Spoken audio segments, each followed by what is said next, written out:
Kicked off its grassroots elections on Friday to pick officials at the county level. The elections are being conducted electronically to ensure transparency and verifiability. In Nairobi, there was a technical hitch with Governor Johnson Sakaja experiencing some delays before he could cast his vote.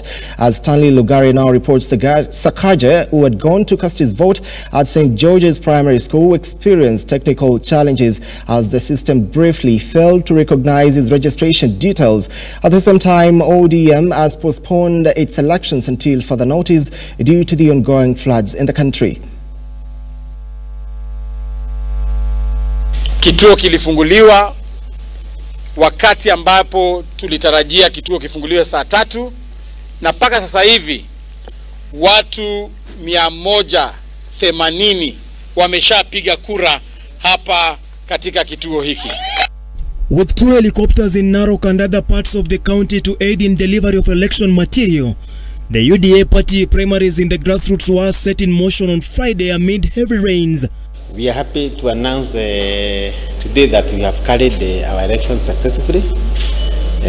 We have done elections in almost all the polling centers we had intended to do. Despite the harsh weather conditions, we have managed to do what everybody thought that it was impossible. Challenges, however, marked the entire process with gadgets failing. Leo tulienda kupiga kura, tukaona kuna hitilafu kidogo ya mitambo kwa sababu ya jina. Kuna wale ambao hata bado wako hapo sasa, kosekana kwa orodha. Tukaongea na chama, wakasema ni mambo ya IT, wametatua kwa sasa, na ni jambo la kawaida. On the ground, for example, we have been able to, the process that you're seeing behind me is a process of being able to establish who is not being allowed to vote.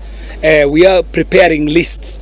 What we have only been able to establish at the moment by the admission of the polling agents is that in all the stations of Ngando ward, with every 10 voters, only 2 are being able to be admitted. UDA Party National Election Board Chairman Engineer Anthony Mwaura insists the process was organized as the party kicked off its grassroots election to pick officials at the county level in 5 counties, namely Nairobi, West Pokot, Homa Bay, Busia and Narok in phase 1 of the party's grassroots election, despite technical hitches and calls to halt the process in some parts of the country. Na pia leo sio uchaguzi wa mwenyekiti. Tunaanza na committee za polling station, alafu ikijao wataenda kwa ward, alafu ikijao wataenda kwa constituency, alafu ndio itafika kwa county-wide positions. Alafu baadaye tutafanya za kitaifa. So I would call it a bold attempt. I would call it a big experiment, and being a bold attempt and being a very big experiment, we can only judge it by the results. So in a few hours, we will be able to say whether we are conducting a representative democratic election or whether we have had a sham grassroots election. UDA Vice Chair and Embu Governor Cecily Mbarire maintained her loyalty as she insisted a successful phase 1 and 2 of the election. But we are happy that our gadgets didn't fail us, so we are happy as a party to be the first party that has gone digital in terms of our grassroots elections.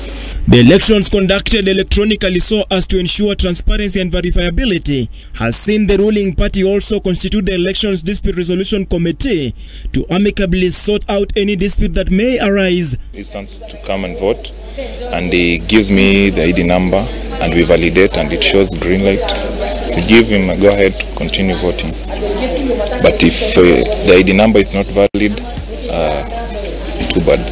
So the problem is the gadget itself, or what's the problem? So far I can't say it's the gadget because it has validated other ID numbers.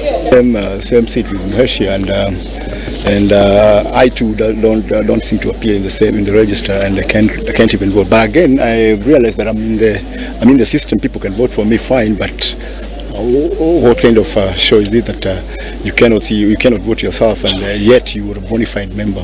So it's very unfortunate that this was stuff that I expected. I know they're teething problems. It's our first time, but the magnitude was not really anticipated.